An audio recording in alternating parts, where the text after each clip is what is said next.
Price the lord. ದೇವರ ನಾಮಕ್ಕೆ ಸ್ತೋತ್ರವಾಗಲಿ. ನಿಮ್ಮೆಲ್ಲರಿಗೂ ಯೇಸು ಕ್ರಿಸ್ತನ ನಾಮದಲ್ಲಿ ನಾನು ಸ್ವಾಗತವನ್ನು ಬಯಸೋಳಾಗಿದ್ದೇನೆ. ಕೀರ್ತನೆಗಳು 103ನೇ ಅಧ್ಯಾಯ ವಚನ 1 ಈ ರೀತಿಯಾಗಿ ಹೇಳ್ತದೆ: ನನ್ನ ಮನವೇ ಯೆಹೋವನನ್ನು ಕೊಂಡಾಡು, ನನ್ನ ಸರ್ವೇಂದ್ರಿಯಗಳೇ ಆತನ ಪವಿತ್ರ ನಾಮವನ್ನು ಕೀರ್ತಿಸಿರಿ ಎಂದು. 2ನೇ ವಚನ: ನನ್ನ ಮನವೇ ಯೆಹೋವನನ್ನು ಕೊಂಡಾಡು, ಆತನ ಉಪಕಾರಗಳಲ್ಲಿ ಒಂದನ್ನು ಮರೆಯಬೇಡ ಎಂದು. ದೇವರು ಈ ವಾಕ್ಯವನ್ನು ಆಶೀರ್ವದಿಸಲಿ. ದೇವರ ನಾಮ ಮತ್ತು ನನ್ನ ಮನ ಎನ್ನುವಂಥ ಈ ಶೀರ್ಷಿಕೆ ಮೇಲೆ ನಾನು ಮಾತಾಡೋದಕ್ಕಿದ್ದೇನೆ. ಇಲ್ಲಿ ದಾವೀದ ಮಹಾರಾಜನು ತನ್ನ ಮನದೊಂದಿಗೆ ಮಾತಾಡಿಕೊಳ್ತಾ ಇದ್ದಾನೆ, ತನ್ನನ್ನು ತಾನು ಮಾತಾಡಿಕೊಳ್ತಾ ಇದ್ದಾನೆ. ಏನಂತ ಮಾತಾಡಿಕೊಳ್ತಾ ಇದ್ದಾನೆ? ನನ್ನ ಮನವೇ ಯೆಹೋವನನ್ನು ಕೊಂಡಾಡು ಎಂದು ಹೇಳ್ತಾ ಇದ್ದಾನೆ. ಮತ್ತು ಇನ್ನೊಂದು ಏನು ಹೇಳ್ತಾ ಇದ್ದಾನೆ? ನನ್ನ ಸರ್ವೇಂದ್ರಿಯಗಳೇ, ಇಂದ್ರಿಯಗಳ ಮೂಲಕವಾಗಿ ದೇವರನ್ನು ಕೊಂಡಾಡು ಎಂದು ಆತನು ಹೇಳ್ತಾ ಇದ್ದಾನೆ. ಕರ್ತನಲ್ಲಿ ಪ್ರೀತಿಯ ದೇವಜನರೇ, ನಾವೆಂದಾದರೂ ಈ ರೀತಿ ಹೇಳ್ಕೊಂಡಿದ್ದೀವ? ನಾವು ಕೂಡ ನಮ್ಮ ಮನಸ್ಸಿನ ಜೊತೆ ಎಷ್ಟೋ ಸಾರಿ ಪ್ರತಿದಿನ ಪ್ರತಿ ಕ್ಷಣ ನಾವು ಮಾತಾಡ್ತಾನೇ ಇರ್ತೀವಿ. ನಾವು ನಮ್ಮ ಮನಸ್ಸಿನೊಂದಿಗೆ ಮಾತಾಡುವಾಗ ಎಂದಾದರೂ ಹೇಳಿದ್ದೀವ? ಈ ರೀತಿಯಾಗಿ ನಾವು ಎಂದಾದರೂ ಹೇಳಿದ್ದೀವ? ನಡಿ, ನಾನು ನನ್ನ ದೇವರ ಜೊತೆಗೆ ಮಾತಾಡೋಣ, ಪ್ರಾರ್ಥನೆ ಮಾಡೋಣ, ದೇವರೊಂದಿಗೆ ಸಮಯ ಕಳೆಯೋಣ, ದೇವರೊಂದಿಗೆ ಇರೋಣ, ದೇವರಿಗೆ ಕೃತಜ್ಞತೆ ಸಲ್ಲಿಸೋಣ, ದೇವರಿಗೆ ಸ್ತುತಿ ಆರಾಧನೆ ಮಾಡೋಣ ಅಂತ ನಾವೆಂದಾದರೂ ನನ್ನ ಮನಸ್ಸಿಗೆ ಹೇಳಿಕೊಂಡಿದ್ದೀನ? ನನ್ನ ಆತ್ಮದ ಜೊತೆಗೆ ನಾನು ಮಾತಾಡಿಕೊಂಡಿದ್ದೀನ? ಇಲ್ಲಿ ಅರಸನಾದ ದಾವೀದನು ಮಾತಾಡಿಕೊಳ್ಳುವಂಥದ್ದು ಎಷ್ಟೊಂದು ಅಮೂಲ್ಯವಾದದ್ದಾಗಿದೆ.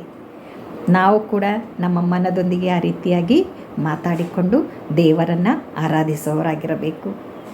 ಅಲ್ಲಿ ಅರಸನಾದ ದಾವೀದನೇ ಹೇಳ್ತಾ ಇದ್ದಾನೆ, ನನ್ನ ಮನವೇ ಯೆಹೋವನನ್ನು ಕೊಂಡಾಡು. ಯಾಕೆ ಯೆಹೋವನನ್ನು ಕೊಂಡಾಡು? ಆತನು ರಾಜನಾಗಿದ್ದನು.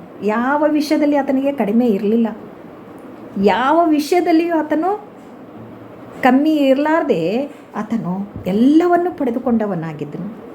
ದೇವರ ಸನ್ನಿಧಾನದಲ್ಲಿ ಸಮಯ ಕಳೆಯುವಂಥ ಅವಶ್ಯಕತೆ ಇರಲಿಲ್ಲ, ಬೇಡುವಂಥ ಅವಶ್ಯಕತೆ ಇರಲಿಲ್ಲ. ಆದರೆ ಅವನ ಜೀವಿತದಲ್ಲಿ ದೇವರು ಮಾಡಿರುವಂಥ ಉಪಕಾರಗಳನ್ನು ನೆನೆಸುವುದಕ್ಕೆ ಆತನು ತನ್ನ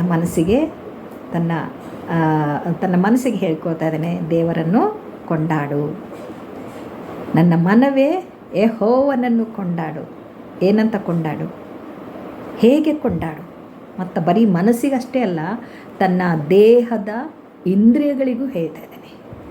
ದೇಹದ ಇಂದ್ರಿಯಗಳು ಕೂಡ ಆತನನ್ನು ಸ್ತುತಿಸಬೇಕು, ಆರಾಧಿಸಬೇಕು. ಯೆಹೋವನು ಸರ್ವೋನ್ನತನು, ಯೆಹೋವನು ಮಹೋನ್ನತನು, ಯೆಹೋವನು ಪರಿಶುದ್ಧನು, ಯೆಹೋವನು ಆರೋಗ್ಯದಾಯಕನು. ಏನೆಲ್ಲ ನಾವು ದೇವರಿಗೆ ಹೇಳಿ ಆರಾಧನೆ ಮಾಡಬೇಕು, ಸ್ತುತಿಸಬೇಕು. ಯೆಹೋವನ ನಾಮವನ್ನು ಹೇಳಿಕೊಂಡು ನಾವು ಆತನಿಗೆ ಸ್ತುತಿಸಬೇಕು. ಯೆಹೋವನ ನಾಮವು ಪವಿತ್ರವಾಗಿದೆ. ಆ ಪವಿತ್ರ ನಾಮಕ್ಕೆ ನಾವು ಸ್ತೋತ್ರವನ್ನು ಸಲ್ಲಿಸಬೇಕು.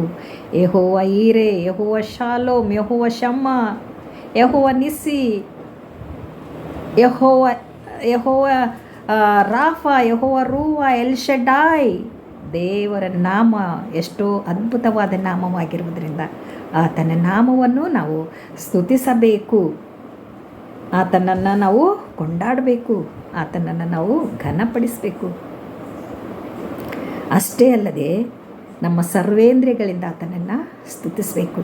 ದೇವರು ನಮಗೆ ಬಾಯಿ ಕೊಟ್ಟಿದ್ದಾನೆಂದರೆ ಅದು ವಂಚನೆಯ ಮಾತುಗಳಾಡೋದಕ್ಕಲ್ಲ, ಇತರರನ್ನು ಶಪಿಸುವುದಕ್ಕಲ್ಲ, ಇತರರನ್ನು ಬೈಯುವುದಕ್ಕಲ್ಲ. ದೇವರು ನಮಗೆ ಬಾಯಿ ಕೊಟ್ಟಿದ್ದಾನೆ. ಆ ಬಾಯಿಯನ್ನು ನಾವು ಇತರರಿಗೋಸ್ಕರ ಶಪಿಸುವಾಗ, ಬೈಯುವಾಗ, ವಂಚನೆ ಮಾತುಗಳನ್ನಾಡುವಾಗ ಅವರು ತಮ್ಮನ್ನು ತಾವು ನಾಶಗೊಳಿಸಿಕೊಳ್ಳುವಂಥವರಾಗಿದ್ದಾರೆ. ಆದರೆ ಇಲ್ಲಿ ದೇವರ ನಾಮವನ್ನು ಸ್ತುತಿಸುವುದಕ್ಕೋಸ್ಕರ ದೇವರು ನಮಗೆ ಬಾಯಿಯನ್ನು ಕೊಟ್ಟಿದ್ದಾನೆ. ದೇವರ ವಾಕ್ಯಗಳನ್ನು ಓದುವುದಕ್ಕೋಸ್ಕರ ದೇವರು ನಮಗೆ ಉತ್ತಮವಾದ ದೃಷ್ಟಿಯುಳ್ಳ ಕಣ್ಣುಗಳನ್ನು ಕೊಟ್ಟಿದ್ದಾನೆ. ದೇವರ ಮಾತುಗಳನ್ನು ಕೇಳಿಸಿಕೊಳ್ಳುವುದಕ್ಕೋಸ್ಕರ ದೇವರು ನಮಗೆ ಕಿವಿಗಳನ್ನು ಕೊಟ್ಟಿದ್ದಾನೆ. ದೇವರ ವಾಕ್ಯಗಳನ್ನು ಸಾರುವುದಕ್ಕೋಸ್ಕರ, ದೇವರ ವಾಕ್ಯಗಳನ್ನು ಸಾರುವುದಕ್ಕೆ ಹೋಗುವುದಕ್ಕೋಸ್ಕರ ನಮಗೆ ದೇವರು ಕಾಲುಗಳನ್ನು ಕೊಟ್ಟಿದ್ದಾನೆ. ಸುವಾರ್ತೆ ಸಾರುವವರ ಪಾದಗಳು ಎಷ್ಟೋ ಅಂದವಾಗಿವೆ ಎಂದು ದೇವರ ವಾಕ್ಯ ನಮ್ಮನ್ನು ತಿಳಿಸುವಂಥದ್ದಾಗಿದೆ. ದೇವರು ನಮಗೆ ಕೊಟ್ಟಿರಲಿಕ್ಕಿರುವಂಥ ಈ ದೇಹದಿಂದ, ಈ ಪ್ರಾಣ ಆತ್ಮ ಶರೀರದಿಂದ ದೇವರಿಗೆ ಸ್ತುತಿ ಆಗಬೇಕೇ ಹೊರತು, ದೇವರಿಗೆ ಮಹಿಮೆ ಆಗಬೇಕೇ ಹೊರತು ದೇವರ ಈ ಲೋಕದ ಸೈತಾನನಿಗೆ ನಾವು ಎಡೆ ಕೊಡಬಾರದು. ಆದ್ದರಿಂದ ಇಲ್ಲಿ ಅರಸನಾದ ದಾವೀದನು ಹೇಳ್ತಾ ಇದ್ದಾನೆ, ನನ್ನ ಮನವೇ ಯೆಹೋವನನ್ನು ಕೊಂಡಾಡು, ನನ್ನ ಸರ್ವ ಇಂದ್ರಿಯಗಳೇ ಆತನ ನಾಮವನ್ನು ಕೀರ್ತಿಸ್ರಿ, ನನ್ನ ಮನವೇ ಯೆಹೋವನನ್ನು ಕೊಂಡಾಡು ಎಂದು ಆತನು ಹೇಳಿಕೊಳ್ತಾ ಇದ್ದಾನೆ. 2ನೇ ವಚನದಲ್ಲಿ ಈ ರೀತಿಯಾಗಿ ನೋಡ್ತೇವೆ, ನನ್ನ ಮನವೇ ಯೆಹೋವನನ್ನು ಕೊಂಡಾಡು, ಆತನ ಉಪಕಾರಗಳಲ್ಲಿ ಒಂದನ್ನೂ ಮರೆಯಬೇಡ ಎಂದು. ಕರ್ತನಲ್ಲಿ ಪ್ರೀತಿಯ ದೇವಜನರೇ, ದೇವರು ಮಾಡಿರುವಂಥ ಉಪಕಾರ ಹೇಳ್ತೀರಾ? ಹೇಳುವುದಕ್ಕೆ ಸಾಧ್ಯನಾ? ಸಮಯ ಸಾಕಾಗ್ತದ? ನೆನಪಿದೆಯಾ?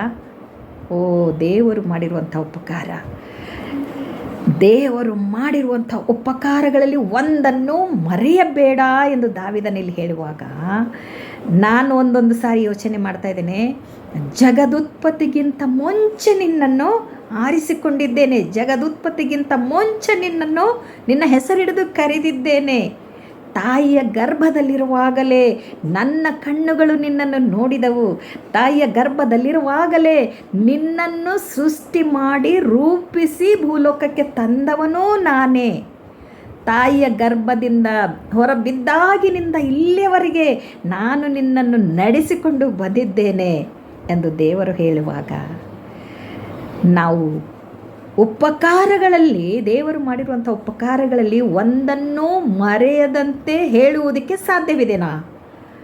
ನಮಗೆ ಯಾವಾಗಲೂ ಊಟ ಬಿಟ್ಟು, ನಿದ್ದೆ ಬಿಟ್ಟು ನಾವು ಸನ್ಯಾಸಿಗಳ ಹಾಗೆ ಎಲ್ಲೋ ಗುಡ್ಡ ಬೆಟ್ಟದ ಮೇಲೆ ಹೋಗಿ ನಾವು ಆತನಿಗೇ 24 ತಾಸು ಸ್ತುತಿ ಹೇಳಬೇಕಂತ ನಾವು ಬೈಬಲ್ ಹೇಳಿಲ್ಲ. ಏನು ಹೇಳ್ತಾ ಇದೆ ನಾವು ಬೈಬಲ್ ಅಂತಂದರೆ, ನಾವು ಈ ಲೋಕದಲ್ಲಿ ಇದ್ದುಕೊಂಡು ದೇವರನ್ನು ನಾವು ಸ್ತುತಿಸಬೇಕು, ಆರಾಧಿಸಬೇಕು. ಯಾವಾಗಲೂ ನಾವು ಈ ಎಲ್ಲ ಉಪಕಾರಗಳನ್ನು ನೆನೆಸ್ಬೇಕಾದ್ರೆ ನಾವು ಕೂತುಕೊಂಡಾಗಲೂ, ಏಳುವಾಗಲೂ, ಹೋಗುವಾಗಲೂ, ಬರುವಾಗಲೂ, ಕೆಲಸ ಮಾಡುವಾಗಲೂ ನಾವು ಆತನಿಗೆ ಸ್ತುತಿ ಆರಾಧನೆಯನ್ನು ಮಾಡ್ತಲೇ ಇರಬೇಕು. ನಾವು ಬೇರೆ ಬೇರೆ ಯೋಚನೆಗಳು ಮಾಡದೇ ಇರಬೇಕು. ನಾವು ಈ ದೇವರ ಧ್ಯಾನದಲ್ಲಿ, ದೇವರನ್ನು ಸ್ತುತಿಸುವ ಕಾರ್ಯದಲ್ಲಿ ನಾವಿರುವಾಗ ಬೇರೆ ಯೋಚನೆಗಳು ನಮಗೆ ಬರುವುದಿಲ್ಲ, ಕೆಟ್ಟ ಕೆಟ್ಟ ವಿಚಾರಗಳು ನಮಗೆ ಬರುವುದಿಲ್ಲ, ಕೆಟ್ಟ ಕೆಟ್ಟ ಆಲೋಚನೆಗಳು ನಮಗೆ ಬರುವುದಿಲ್ಲ, ಕೆಟ್ಟ ಕೆಟ್ಟ ವಂಚನೆ ಮಾತುಗಳು ಆಡಬೇಕು ಎನ್ನುವಂಥದ್ದು ನಮಗೆ ಬರುವುದಿಲ್ಲ. ದೇವರ ಸನ್ನಿಧಾನದಲ್ಲಿ ನಾವು ಕೂತ್ಕೊಳ್ಳುವಾಗ ನಾವು ಯಾವಾಗಲೂ ಆತನನ್ನು ಉಪಕಾರ ಸ್ತುತಿ ಮಾಡುವಾಗ ನಮಗೆ ಬೇರೆ ಕೆಟ್ಟ ಯೋಚನೆಗಳು ದೇವರು ನಮಗೆ ಕೊಡೋದಕ್ಕೆ ಸಾಧ್ಯವಿಲ್ಲ. ಸೈತಾನವನ್ನು ನಮ್ಮ ಬಳಿಯಲ್ಲಿ ಸುಳಿಯುವುದಕ್ಕೆ ಸಾಧ್ಯವಿಲ್ಲ. ಪ್ರತಿಯೊಂದೊಂದು ಉಪಕಾರ ನೋಡ್ರಿ, ದೇವರು ನಮಗೆ ಒಂದು ನಿಮಿಷದಲ್ಲಿ ಎಷ್ಟು ಸಾರಿ 72ರಿಂದ 75 ಸಾರಿ ನಮ್ಮ ಹೃದಯ ಬಡಿತದೆ, ನಮ್ಮ ನಾಡಿಗಳು ಬಡಿತಾ ಇರ್ತವೆ. ನಾವು ಅಷ್ಟು ಸಾರಿ ಉಸಿರಾಡ್ತೇವೆ, ಅಷ್ಟು ಸಾರಿ ನಾವು ದೇವರಿಗೆ ಉಪಕಾರ ಸ್ತುತಿ ಮಾಡಿದರೂ ಕಡಿಮೆ. ಯಾಕೆಂದರೆ ಒಂದು ಉಸಿರಾಟ ನನ್ನಿಂದ ಹೋಯ್ತಾದರೆ ನಾನು ಈ ಲೋಕವನ್ನು ತ್ಯಜಿಸಿದವಳು, ಸತ್ತೋದವಳು. ಆದರೆ ಒಂದೊಂದು ಉಸಿರಿಗೂ ನಾನು ದೇವರಿಗೆ ಸ್ತೋತ್ರವನ್ನು ಸಲ್ಲಿಸಬೇಕು, ಉಪಕಾರ ಸ್ತುತಿ ಹೇಳಬೇಕು. ಒಂದೊಂದು ನಾಡಿ ಬಡಿತಕ್ಕೂ ದೇವರಿಗೆ ನಾನು ಉಪಕಾರ ಸ್ತುತಿಯನ್ನು ಹೇಳಬೇಕು. ಒಂದೊಂದು ಹೃದಯ ಬಡಿತಕ್ಕೂ ನಾನು ದೇವರಿಗೆ ಉಪಕಾರ ಸ್ತುತಿಯನ್ನು ಹೇಳಬೇಕು.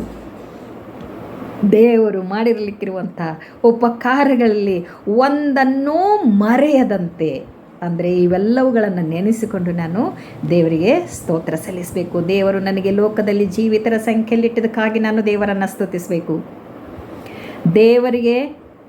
ದೇವರು ನನ್ನ ಜೀವಿತದಲ್ಲಿ ಮಾಡಿರುವಂಥ ಸಕಲ ಆಶೀರ್ವಾದಗಳಿಗಾಗಿ ನಾನು ಸ್ತುತಿಸಬೇಕು. ದೇವರು ನನಗೆ ಕೊಟ್ಟಿರುವಂಥ ಆಯುಷ್ಯಕ್ಕಾಗಿ ನಾನು ದೇವರಿಗೆ ನಾನು ಸ್ತುತಿ ಸಲ್ಲಿಸಬೇಕು. ದೇವರು ನನಗೆ ಕೊಟ್ಟಿರುವಂಥ ಉದ್ಯೋಗಕ್ಕಾಗಿ ಸ್ತೋತ್ರ ಸಲ್ಲಿಸಬೇಕು, ಕುಟುಂಬಕ್ಕಾಗಿ ಸ್ತೋತ್ರ ಸಲ್ಲಿಸಬೇಕು, ಮಕ್ಕಳಿಗಾಗಿ ಸ್ತೋತ್ರ ಸಲ್ಲಿಸಬೇಕು, ಆತ್ಮಿಕ ಜೀವಿತಕ್ಕಾಗಿ ಸ್ತೋತ್ರ ಸಲ್ಲಿಸಬೇಕು, ದೇವರೊಂದಿಗಿರ್ಲಿಕ್ಕಿರುವಂಥ ಸಂಬಂಧಕ್ಕಾಗಿ ಸ್ತುತಿಸಬೇಕು, ದೇವರೊಂದಿಗಿರ್ಲಿಕ್ಕಿರುವಂಥ ಆಶೀರ್ವಾದಕ್ಕಾಗಿ ನಾನು ಸ್ತುತಿಸಬೇಕು. ಯಾವ್ಯಾವುದಕ್ಕಾಗಿ ನಾನು ಸ್ತುತಿಸಬೇಕು?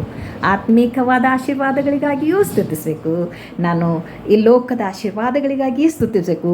ಮುಂದೆ ಬರಲಿಕ್ಕಿರುವಂಥ ದೇವರ ರಾಜ್ಯದಲ್ಲಿ ಸೇರುವುದಕ್ಕೋಸ್ಕರ ದೇವರು ನನ್ನನ್ನು ಸಿದ್ಧಪಡಿಸಿದ್ದಾನೆ, ಅದಕ್ಕೋಸ್ಕರ ನಾನು ಸ್ತುತಿಸಬೇಕು.